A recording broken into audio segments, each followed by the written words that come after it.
tena huyu usiku wa manane.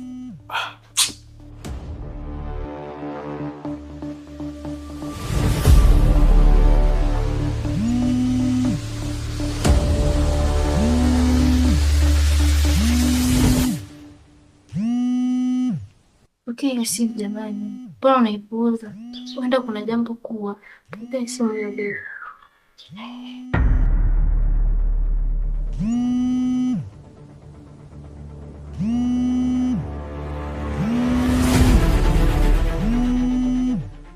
Joan. Anapiga usiku anataka nini?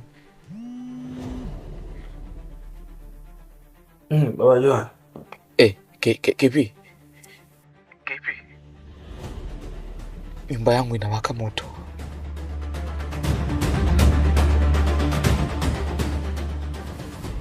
Nyumba? Ni shoti ya umeme ama unaishi na petroli ndani? Maana sijakuelewa vizuri. Sio moto wa kawaida KP. Sio moto wa kawaida kabisa. KP, nimeona panga chini ya mtu wa kulalia kwenye kitanda changu. Inadhihirisha wazi ni mdoli kaweka huo upanga. Baada ya yale niliyokuhadisia mchana. Nimehisi moyo unataka kuchomoka KP. Wezi amini, hapa nilipo nimekimbilia kwenye gari. Nimejificha na ogopa. Na kinachoniumiza zaidi, toka mchana mpaka sasa hivi tunazungumza, hajaongea jambo lolote na mimi. Yaani hataki kuongea na mimi. Sijui nini anachokiwaza kwenye moyo wake.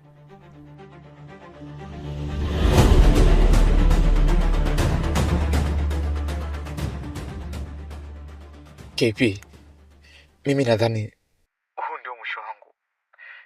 Nahisi nikilala tu naweza nikaamka nikiwa peponi. Naogopa, nimejificha. Nimehisi nikilala sebleni atakuja atanikata na hilo panga. Ndio maana nimekimbilia kwenye gari KP.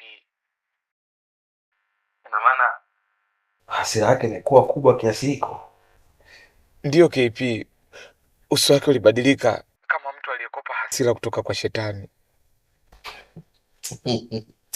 Baba Joan bwana.